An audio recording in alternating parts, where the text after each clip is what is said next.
મારું ગામ બાંગા, મારું નામ વિપુલભાઈ ભગવાનજીભાઈ વાડોદરિયા। અમે આજે લોકો 50 થી 60 જણા કલેક્ટર સાહેબને બાંગા સેવા સહકારી મંડળીની બાબતે આવેદનપત્ર આપવા આપ્યું।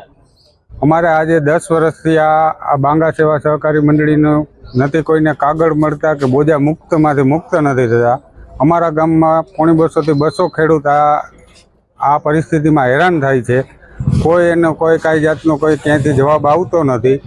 આજે વ્યાજનું વ્યાજ ચડતું જાય છે, ભરવા લોકો તૈયાર છે, છતાં ક્યાંયથી ક્યાંય કોઈ જાતના બોજા મુક્તિના કાગળ મળતા નથી।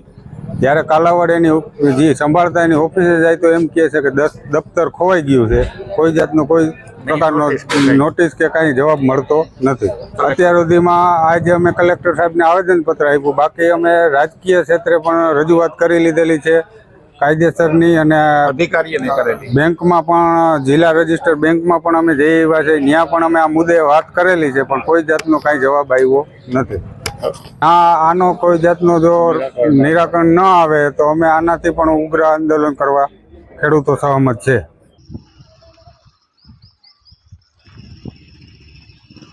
વિનોદભાઈ રવજીભાઈ, હવે અમે આ સેવા સહકારી મંડળી બાંગા એનો પ્રશ્ન લઈને આવ્યા છે, અને આ અમારું સાહિત્ય ક્યાંય મળતું નથી।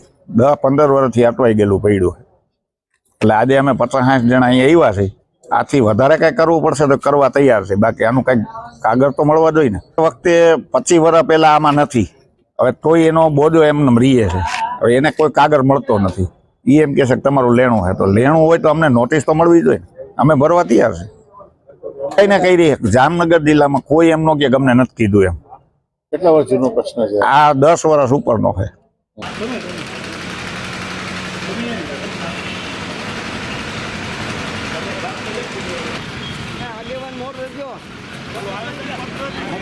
આગેવાન